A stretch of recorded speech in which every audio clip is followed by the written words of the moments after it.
जय महाराज जी, श्री हरिवंश। महाराज जी आपके चरणों में कोटि कोटि प्रणाम। महाराज जी मेरे मन में एक सवाल था कि बिना गुरु बनाए मोक्ष को पाना संभव नहीं है। मैंने बचपन में एक गुरु बनाए थे। मेरी शादी हो गई है, मेरी पत्नी के गुरु नहीं है। मैंने जो गुरु बनाए थे वो अभी नहीं रहे। अब हम दोनों दोबारा नए गुरु बनाएं या क्या करें? आप मार्गदर्शन करें। हमें लगता है कि गुरु बनाने और बिगाड़ने वाली चीज तो है नहीं। बात मानने वाली चीज है। आप बात मान लो। अभी क्या कहा कि हमें लगता है कि अगर हम भगवान के आश्रित होकर राधा राधा कहे तो बात बन जाएगी। अगर ये बात मान लो तो हो गया ना गुरु मंत्र। और बात न मानो तो कान फुका, ऐसे भी थोड़ी कल्याण हो जाएगा। बात मान लो। सब रूपों में गुरुदेव है, अखंड मंडलाकारम व्याप्तमेन चराचरम। बस बात मान लो, हो गया बात। बनाना और बिगाड़ना थोड़ी होता है, मानना होता है। माने का संबंध है, ना मानो तो चाहे जितनी बार, चाहे जिस महापुरुष के पास जाओ, बात बनेगी नहीं। और मान लिया तो एक वचन से काम हो जाएगा। सैकड़ों लोग ऐसे मिलते हैं कि हमने अपने ऐसे ऐसे आचरण छोड़ दिए और हम चल रहे हैं। जिनको हम पहली बार देख रहे हैं वो वर्षों से साधना में लगे हैं, और हम देख रहे हैं पहली बार। और वो रो के कह रहे हैं कि हम कैसे बताएं हमारा जीवन कैसे परिवर्तित हो गया। तो हमने थोड़ी किया है, उन्होंने बात मान ली, उनका परिवर्तन हो गया। आप मान लो। हमारे मानने से थोड़ी कि आप हमारे शिष्य हो, आपके मानने से है। आप हमारी बात मान लें। हमारे हृदय में जो विराजमान नाम है वो हम बार बार चिल्ला चिल्ला के कहते हैं कि भाई हम तो वृंदावन वासी, राधा उपासी, राधा राधा रटते हैं, राधा वल्लभ सी हरिवंश रटते हैं, आप देख लो। अब आप पकड़ लो कि हमें देखना क्या, जो बोले वही पकड़ लिया, काम बन गया, आगे निकल गए। अब ऐसे है कि वो कंठी बंध जाए तिलक तो चाहे जब बंधवा लो, उसके बंधवाने से कोई बात नहीं। बात न मानो तो चाहे जितनी बार कंठी बदल लो, चाहे जितने गुरु बदल लो, क्या काम बनना है क्या? और काम बनना है तो एक बात मान ली कि गुरु के मुख से तो निकल रहा है राधा। अब जीवन का परम धन हमारा राधा राधा राधा। सब साधना आपके सामने आ जाएगी। ये अध्यात्म मार्ग, ये ज्ञान मार्ग, ये प्रेम मार्ग, सब प्रकाशित हो जाएंगे। चल दो बस बात मान के। क्यों? अगर आपको ऐसे है कि व्यवहार वाली, तो कभी कंठी ले आओ, छुआ ले लो, बांध लो, हो गया। पर इससे कल्याण वो मार्ग का जो, वो बात मानने से, नाम जप करने से होगा। तो हमें तो लगता है किसी संत से कहने की जरूरत नहीं, चिल्लाते ही रहते हैं।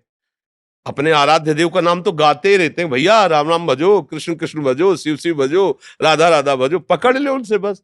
तो राम राम, हाँ पकड़ लिया, हमें पसंद है राम, पकड़ लिया। वह उनके मुख से सुना, वो मान लिया, हो गया। अब उनके चरणों का जो नाम प्रिय लगे उनके मुख से निकलेगा कोई ना कोई। आप सच्ची भावना से आओ कि अगर इनके मुख से ये नाम निकल जाए, हम पकड़ लें, तो आप देखना वो निकल जाएगा। और आप पकड़ लो, हो गया काम।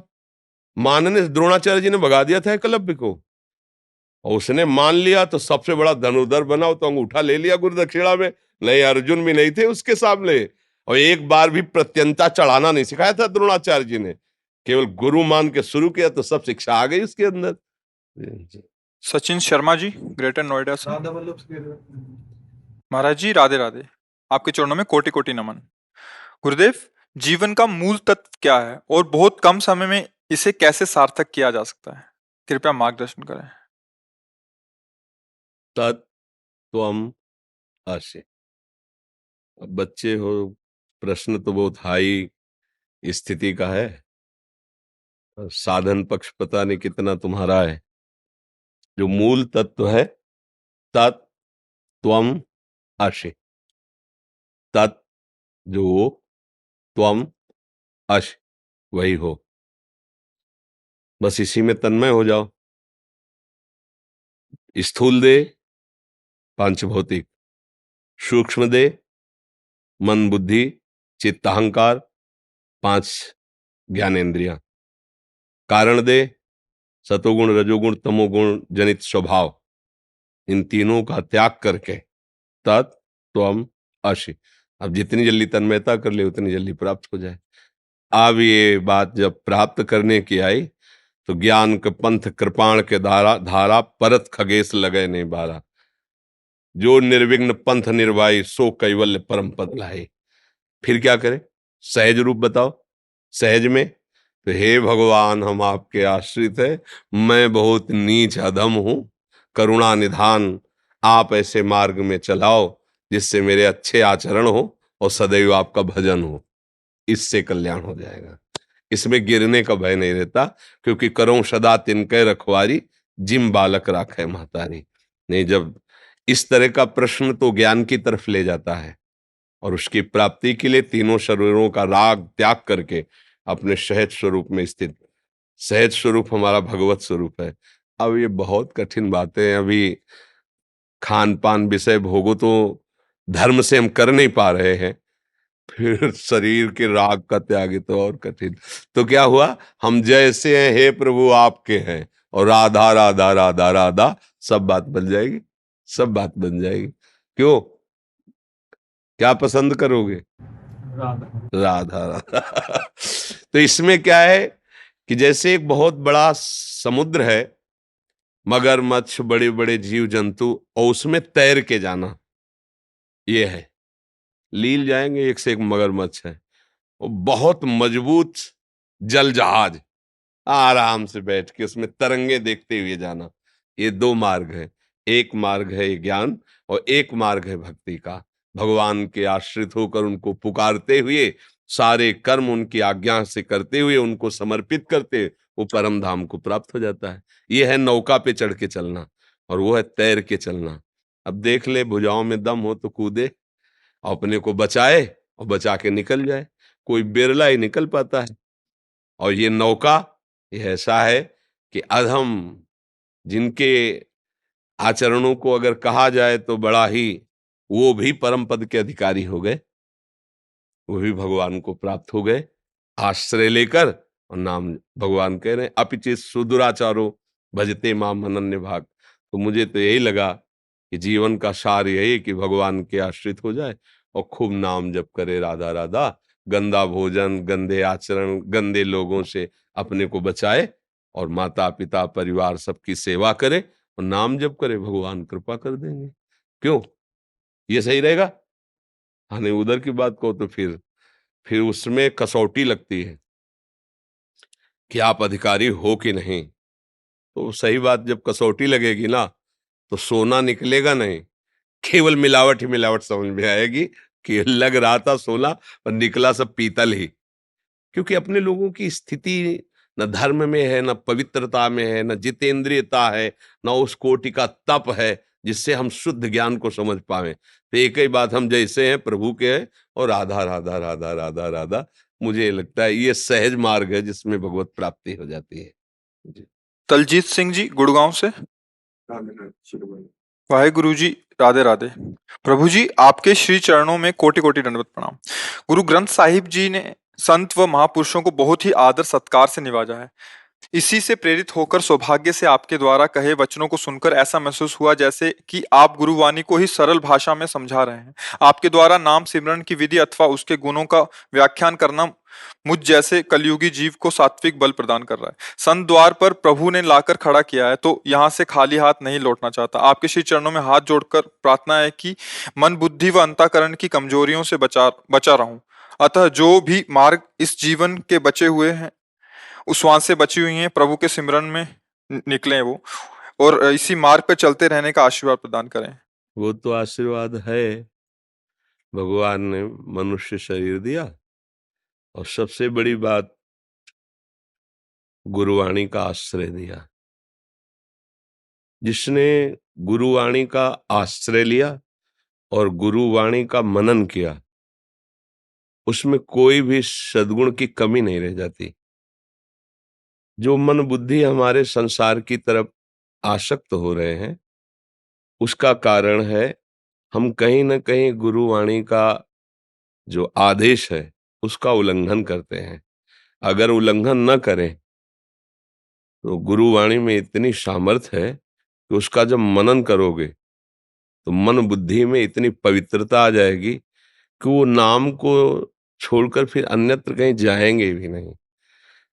हमारी थोड़ी प्रमाद स्थिति हो जाती है। प्रमाद स्थिति, जो नहीं करना चाहिए उसमें सुख बुद्धि, जो नहीं करना चाहिए उसमें सुख बुद्धि। अब जैसे शरीर की अवस्था ऐसी है, पर मन की वही अवस्था होती है जो उसने पूर्व से अभ्यास किया है। अब हमको बहुत सावधानी के द्वारा, वो बार बार हम कहते हैं जब आप लोग पधारते हैं तो एक महामहिम बच्चन उच्चारण करते हैं, वाहेगुरु का खालसा, वाहेगुरु की फतेह। हमें बहुत अच्छा लगता है, क्योंकि वाहेगुरु का खालसा का तात्पर्य है कि जो गुरुदेव हैं, जो गुरु है, वो परम ईश्वर है, परमेश्वर है, सारा वैभव उसी का है। और जो उनकी वाणी का आदर करता है, जो गुरु वाणी को अपने हृदय में विराजमान करता है, उसकी फतेह हो जाती है। अर्थात वो मन बुद्धि चित्त अहंकार के अधीन नहीं रहता, वो मन बुद्धि को अधीन करके उस परम परमेश्वर में लगा देता है। यही फतेह है। वाहेगुरु का खालसा, वाहेगुरु की फतेह। जो वाहेगुरु के वचनों को मान लिया, ये गुरु ग्रंथ साहब साक्षात गुरुदेव हैं, मूर्तिमान प्रभु हैं, अक्षर अक्षर ब्रह्म है। आप उस बात को मान करके और यदि हम चले तो निश्चित हमारी फतेह होगी। अगर हम आज्ञा उल्लंघन करेंगे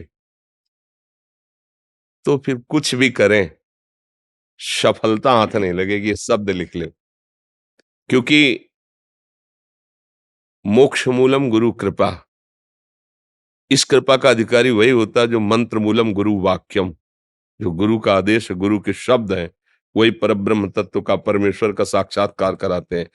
बिल्कुल साक्षात उनके आदेश को मान करके और चल दो तो निहाल हो जाओगे। नहीं, जो नाम मिला है, जो मंत्र मिला है, खूब अंदर ही अंदर उसका हर समय। और हमारा जो मन बेईमानी करता है, वो भजन से हटाने के लिए वो क्या करता है, इस वस्तु को खा लें, आज इस वस्तु को देख लें, आज इसको भोग लें, आज ऐसा कर लें। वो बीच बीच में प्रलोभन देता रहता है, और उसके प्रलोभन में जो नहीं फंसता तो मन फिर अधीन हो जाता है और वो भजनानंदी हो जाता है। और जो उसके प्रलोभन में फंस जाता है तो मन उसको अधीन कर लेता है और फिर विषयानंद में फंसा देता है। भाई यही चाल चल रही। जो गुरु का कृपा पात्र है, साधारण भाषा में कहा जाता है गुरु मेहरबान तो चेला पहलवान। कोई भी विकार उसे परास्त नहीं कर सकता। बस ये कि अक्षर पर टिक जाए, अक्षर अविनाशी सच्चिदानंद का जो आदेश है उस पर टिक जाए, फिर माया नाम की कोई वस्तु नहीं जो आपको परास्त कर सके। अब बहुत कम समय रह गया है जीवन का, पता नहीं कब शाम हो जाए, कब श्वास रुक जाए। तो हर समय अंदर ही अंदर, अंदर ही अंदर खूब नाम जप करता रहे। नाम जापक अगर ऐसा सोचता है मैं नाम जप करूं मुझे शरीर सुख मिले, तो फिर थोड़ा घाटे का विचार है। देखो अपने गुरुजनों को देखो, ऐसा कि उनकी कृपा जरा सी हो जाए तो परम पद मिल जाए, ऐसे वो महापुरुष हैं। और उनको विधर्मी लोग कितना कष्ट दे रहे हैं, पर वो कहते हैं राम का किया मीठा लागे, सह रहे हैं। इतना बड़ा पावर है उनमें कि वो उनका विनाश एक क्षण में कर सकते हैं, जो उनके शरीर को पीड़ा पहुंचा रहे हैं, सह रहे। और ऊपर से कह रहे राम का किया मीठा लागे। क्या हृदय है महापुरुषों का कि जो उनको कष्ट दे रहे हैं, उनके लिए तो उनके हृदय में कोई बात ही नहीं है, और अपने को अच्छा लग रहा है उनको। और ऐसा कष्ट तपती हुई बालू में बैठा, मतलब जो धधकती हुई बालू है उस पे ऊपर से गरम आग जैसी छोड़ रहे हैं, पर वो राम का किया मीठा लगे। तभी तो महापुरुष हमारे गुरुदेव हैं, ये करके दिखाया। और सामर्थ्य इतनी है, सब कुछ कर सकते हैं, एक क्षण में भस्म कर सकते हैं।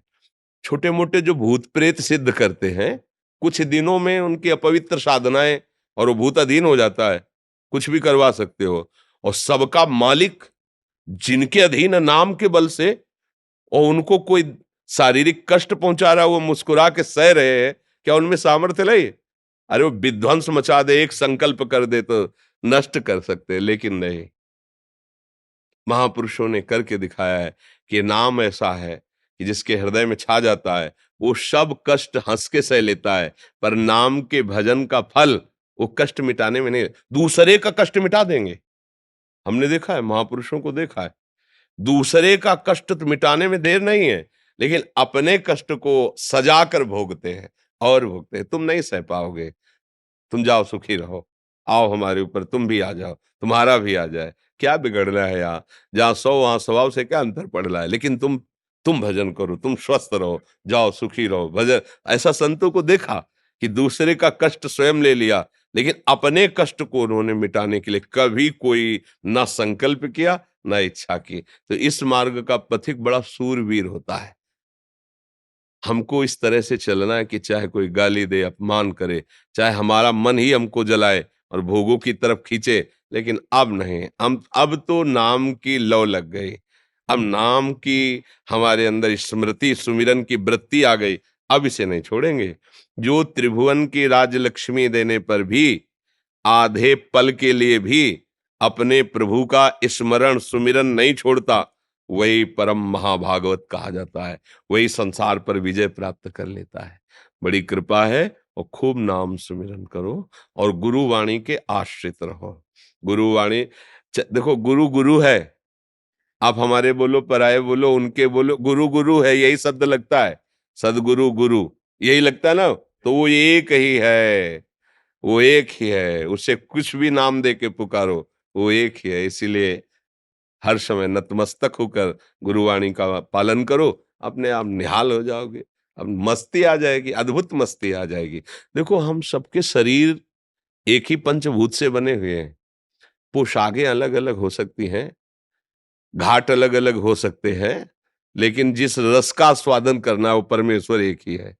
चाहे कुछ भी बोलो, अलग अलग पंथ, अलग अलग ग्रंथ, अलग अलग मंत्र, लेकिन जो ग्रंथ पंथ और मंत्र है, उसका कंत माने इष्ट ईश्वर, वो एक ही है। जब ये बात समझ में आ जाती है ना, तो फिर ये भेद की जो मेड़ है ना, वो सब हट जाती है।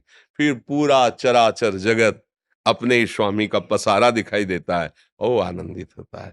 जैसे अपनी जबान से अपनी दांत कट जाए तो किसको दोष देंगे, ऐसे ही वो पूरे विश्व को अपना स्वरूप देखता है। अगर उसे कोई काटे, मारे, पीटे, तो किसी को दोष वो सह लेता है। भगवत आनंद में इतनी सामर्थ्य है, वो सब सह लेता है। श्रुति शर्मा जी, श्री रुड़की हरि से। गुरुदेव भगवान। गुरुदेव, आपके चरणों में कोटि कोटि प्रणाम। गुरुदेव, आपने 1 जून के सत्संग में बताया था कि घोर विषय को तारने में समर्थ है, बस वृंदावन का आश्रय ले लो। जो बाहर हैं उन्हें जब समय मिले तब वृंदावन आ गए तो वृंदावन वही गति प्रदान करेगा जो यहाँ के वास करने वाले को है। मैं भी घोर विषय हूँ, बस मैं अपने आचार्य श्री हरिवंश चंद्र की हूँ। मैं जब कभी वृंदावन नहीं आ पाती तो मैं देववन चले जाती हूँ। वहां जाना मेरे आश्रय में कहीं कमी तो नहीं महाराज? नहीं नहीं, अपने आचार्य की लीला भूमि है, एक ही बात है। निष्ठा में रहो। पर वो निष्ठा और आश्रय का मतलब है, जिसका हमने आश्रय लिया वो हमारे चिंतन से नहीं हटना चाहिए, वो हमारे चिंतन में बना रहना चाहिए। चिंतन ही प्रधान वस्तु है। अगर हम चिंतन कर रहे हैं प्रियाजू का, प्रीतम जू का, चिंतन कर रहे हैं वृंदावन का, तो हम वृंदावन में ही हैं। हमारा जहाँ चिंतन होता है वहीं उपस्थिति मानी जाती है। जी, बढ़िया बोला है। प्रयास किया, बढ़िया बोला है। पूरी ऐसी भरी हुई है। हाल है, ठीक है, अच्छा है। जय।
गुरुदेव की तस्वीर लेकिन बीमारी से